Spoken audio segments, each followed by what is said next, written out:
Welcome back to Well, That's Interesting, the New Year's Eve edition. Oh, yeah. Hey! We made it. It's over. It's over. It's over. There's a horizon. We're so fast. At the stroke of midnight, all of our problems are gone, right? Totally gone.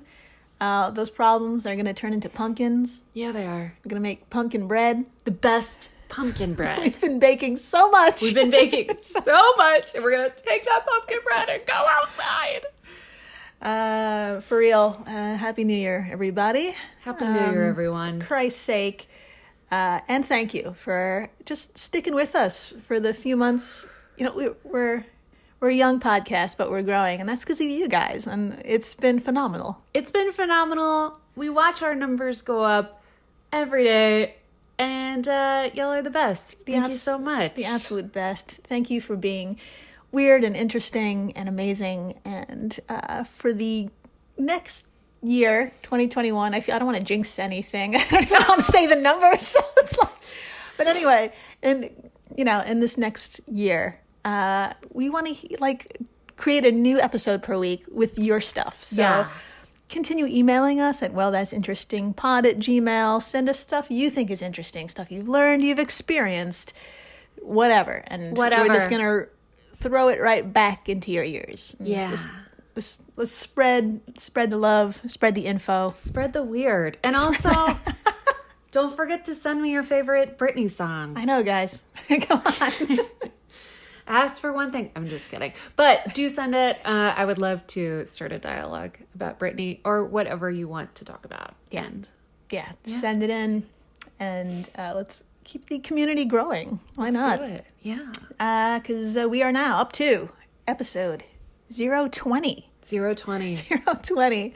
And it's the last episode of the year that shall not be named. Yes. And I thought to start the new year off right, I think we should consider human sacrifice. I love it.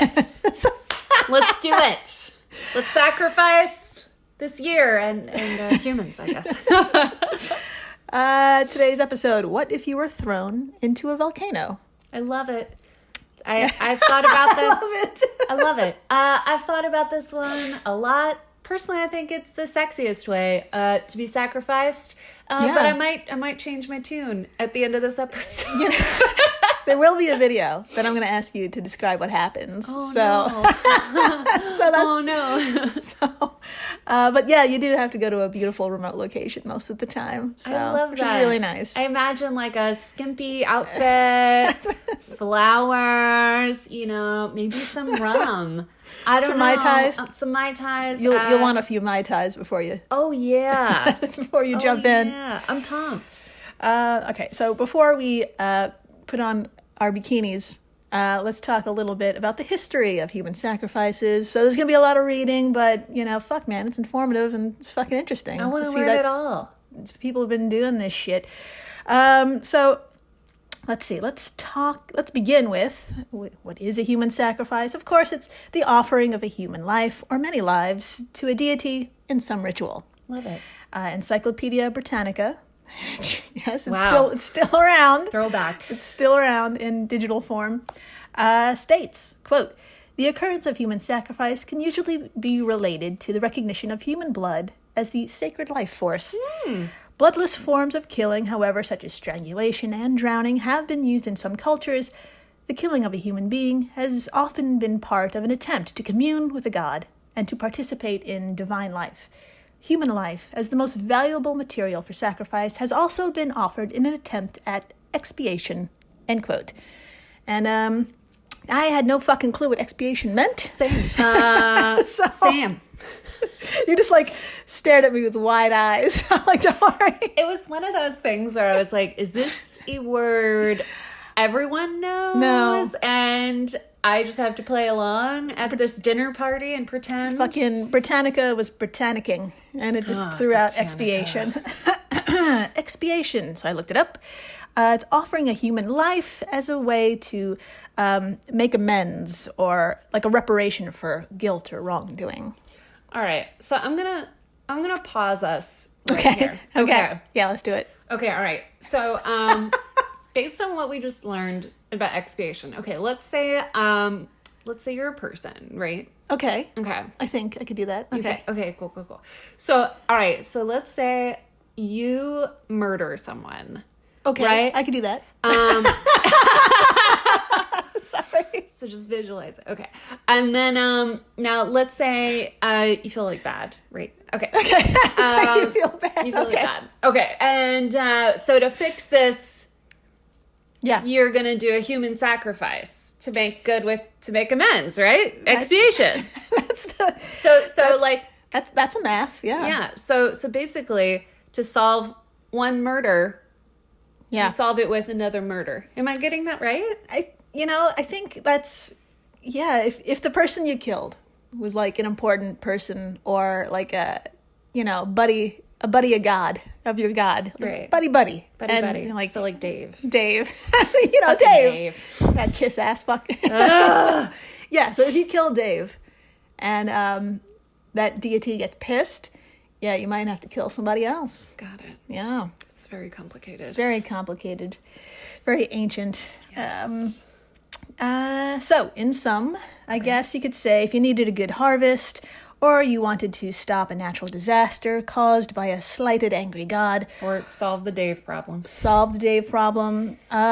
Or in our case, we want 2021 to not be the worst. Oh, yeah. You gotta give the ultimate gift. Yeah, a person. That's right. Or people. We have options. Quoting Britannica again, quote, "There are two primary types of human sacrifice. The offering of a human being to a god, like an immediate death, and the entombment or slaughter of servants or slaves intended to accompany the deceased into the afterlife." Great. So choices. You can kill one person or a bunch. What a variety. Continuing with Britannica, the Dahomey instituted especially elaborate sacrifices at yearly ceremonies related to the cult of deceased kings, end quote. So I looked into this Dahomey thing, and they would kill people to honor all their dead kings. It was like the cult of personality. And the cult of personality. Yeah, I like there you that go. One. Put it on a toast. Put it on a mug. Ranker.com explains that annual celebration even further. I think it's pronounced Zwetanu, Xwetanu. It was performed by a once ancient West African kingdom where today's Ghana is located. Quote, "The preferred method of sacrifice was decapitation." Very nice. So many sacrificial victims were beheaded that the ceremony's name translates to yearly head business. One source states that thousands of people were sacrificed under the leadership of one king, end quote. I love yearly head business. It sounds very like Wall Street. Like, it's the all hands call. Oh dear. Right? I'm thinking about it too much now. Let's move on from yearly head business. It's the slack of its day. Let's see let's get back to the notes. I lost my place. Okay, back to Britannica. Yeah. Quote, "Excavations in Egypt and elsewhere in the ancient Middle East have revealed that numerous servants were at times interred with the funerary equipment of a member of the royal family in order to provide that person with a retinue in the next life. The Chinese practice of burying the emperor's retinue with him continued intermittently until the 17th century, end quote. And for fuck's sake, I didn't know what retinue meant either. Amazing. So, we're on the same page today. On the same blank page. I need to look shit up. So retinue is a really super fucking fancy word for a group of advisors, assistants, or others to accompany an important person into the afterlife. So it's your crew. It's just your crew, man, and you're rolling into the club of the afterlife together. I'm trying to think of like who my crew is. Yeah. Well, there's Pick you. one. Yeah. And then there is, I guess. I'm down. Who else works for me? Does anyone work for me? Work for you? Wait a minute. No. I mean, like, I'm trying to think of like who is like in my immediate. Does anyone? Because it sounds like this is a staff of a person. Yeah, I mean, there is going to be some boot shining and all hands calling and head business. Yeah. Obviously, you don't work for me. We're we're colleagues. Do I take my colleagues? It's going to be a really weird Monday morning meeting. So, well, think about it and then get back to us. So say the ruler passes away, or you, and you need to bring the crew. What happens to that crew to prep them for the, how do you know what I mean? Like, yeah. How do we, what do we do with you?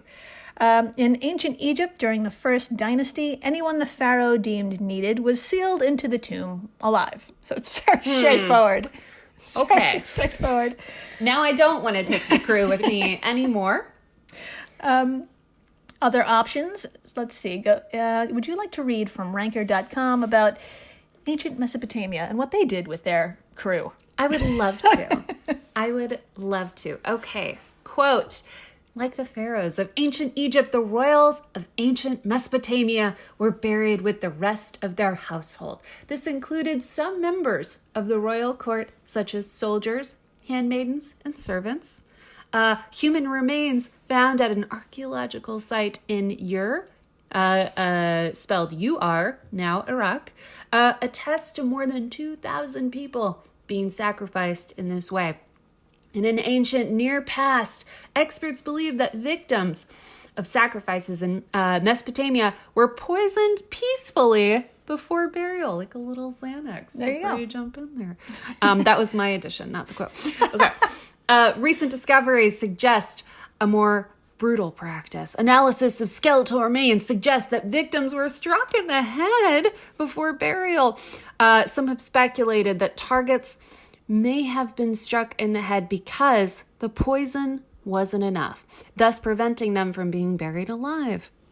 However, the truth about why they were dispatched in such a way remains unknown. Dun, dun, dun. Dun, dun, dun. End quote. Yes. So, yeah, it was like a little insurance policy. If the poison didn't work, you got a little blow to the head. Yeah, so a little bludgeoning. So it's... Little bludge. That was being nice. God. Along with everything we just spoke about, the Aztec, Inca, and Mayan were known to include sacrifices in some rituals, and those that practiced the Assyrian and Canaanite religions. Evidence suggests children were burned at times, and, quote, among the African Asante, the victims sacrificed as first fruit offerings during the festival of New Yams were usually criminals, though slaves were also killed, end quote. That is from our Encyclopedia Britannica. Hell yeah. Now, this feels like a lot, but it should be noted, human sacrifices occurred in only a few ancient cultures. But as the world's population grew and interacted, of course, the fear of, air quotes, the other grew as well. Oh. Continuing with Britannica, quote, accusations of human sacrifice in ancient and modern times have been far more widespread than the ritual practice ever was. Some early Christians were falsely accused of cannibalism, consuming sacrificial victims at nocturnal feasts, a misunderstanding probably due to the secrecy surrounding the Eucharistic rite and the use of the words body and blood. From the Middle Ages until quite recently, Jews were often maliciously accused of having sacrificed Christian children at Passover. Oh, God. Yeah, an accusation which has been termed the blood libel, end quote. Yeah. It happens... This reminded me of, like, the Satanic Panic in the 80s and early 90s. Oh, yeah, for sure. Where, like, fucking dozens and dozens of people were accused of shit that just did not happen. Horrific fucking things. Yeah. And, lo and behold, the absolute bullshit bonkers QAnon cult is alive and well, accusing just about everyone of abusing children and eating them. My favorite QAnon fucking theory was that cannibalistic drag queens were killing and eating children. That was a thing for a minute. Wow. Yeah, so I managed to nap through that that one, but news cycles are very fast. Wow. Nowadays. Yeah, so that was a thing. Oh my God. Yeah, they would accuse that's what drag queens did. Yeah, they were just killing and eating children in some Satan sacrifice. I don't know. Anyway, Crazy. I know. Our history lesson is ending here. And after the break, we're going to throw somebody into a volcano and see what happens. Yes. Stay tuned. Please do. Hello, everyone. You may recognize me as Gabby from the History of Everything podcast. And my name is Brenna, and you don't recognize me from anything yet. Together, we're two scientists who explore all of the weird little questions and conspiracies of the universe in our new podcast, Mystery of Everything. Everything has an explanation. We hope. But that is what we're here to figure out. We will dive into the science behind many popular conspiracy theories, such as vaccines causing autism, flat earth theory, and was the moon landing fake? And if so, why the heck would anyone even do that? But it's not just conspiracies. There's a lot of cool mysteries that we will attempt to use science to explain, such as near-death experiences, what made the Vikings go berserk, and can I control my co-host with MK Ultra? Wait, what? Anyway, make sure to check out the Mystery of Everything podcast everywhere where you find your podcasts. We're the All Creatures Podcast. Each week, Angie and I explore and share amazing details about the many animals we share our world with. Plus, Chris and I are both PhD scientists and educators. So we do the deep dives in the scientific research and then come back and share what we learn in a fun and casual way. We also speak with other scientists, animal experts, activists, and many other conservation enthusiasts from all over the planet. So you can find the All Creatures Podcast wherever you get your podcasts. Hey everyone, Jill Chacha here from Well, That's Interesting, and I am absolutely thrilled to tell you about Spotify for podcasters. I use it, I love it, and it all started by downloading the free Spotify for Podcasters app, which has all the tools you need in one place to record and edit your masterpiece of a podcast. Spotify for Podcasters also distributes your show to all major platforms.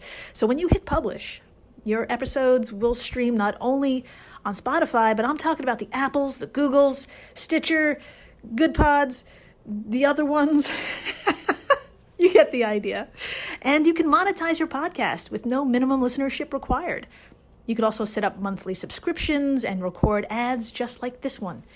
So what are you waiting for? Download Spotify for Podcasters today and start changing the world. Oh, and please, stay interesting. And we're back. We're so back. We're so back. I hope everyone made it back safely. Yes. Because we're heading to an imaginary, beautiful, remote location. Yes. I want you to picture it. I am. You're at the base of a volcano, and we're gonna have to throw somebody in. Got it. So As long as I'm drunk. that's not a problem. So if we were to jump in or be thrown in, would you sink or float? Well, it turns out magma is about 2 to 3 times denser than water, so she's kind of thick.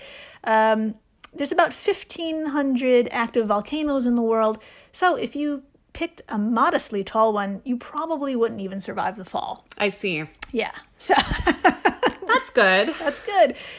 Believe it or not, that is the good news. Let's say we picked a relatively shorter one. Say Paliaki, located along the Argentina-Chile border. According to Wikipedia, it stands a wee 591 feet high. Oh, only 591 feet. That's right. And is currently the title holder for the world's smallest volcano, which is Crazy. adorable. That's so cute. It's the cutest. It's so cute. Oh. So it is the world's smallest volcano elevation-wise. Now, falling this distance would be a fucking disaster, but let's pretend something slowed your fall Okay. and you survived the impact. Oh, no. Yeah, your mangled body would be alive just a few moments to experience a short-lived hell, if you will. Oh, no. Now, magma can be anywhere from 1,800 to 2,200 degrees Fahrenheit. It's so hot that the water inside your body would flash boil and turn to steam. Wow. Yeah, so you wouldn't even, burn. You just immediately fucking Vaporize. So, again, all the water in your body would turn to steam, which would suck because we're mostly water. Yeah. All that newly formed gas would try and escape, which means, that would expand whatever skin hadn't been burned off. Like, it would just turn into unrecognizable bubbles, basically. Wow. Would I I would burst. Yes, exactly. Until you pop. Yeah, all that steam would try to escape. And mist. I would just be mist. Yeah. And your mini explosion would churn up the magma, causing an awesome chain reaction called lava fountains. What? Yeah. Now, I'm going to show you a video, and don't worry, it's not of a person being tossed in. Okay, good.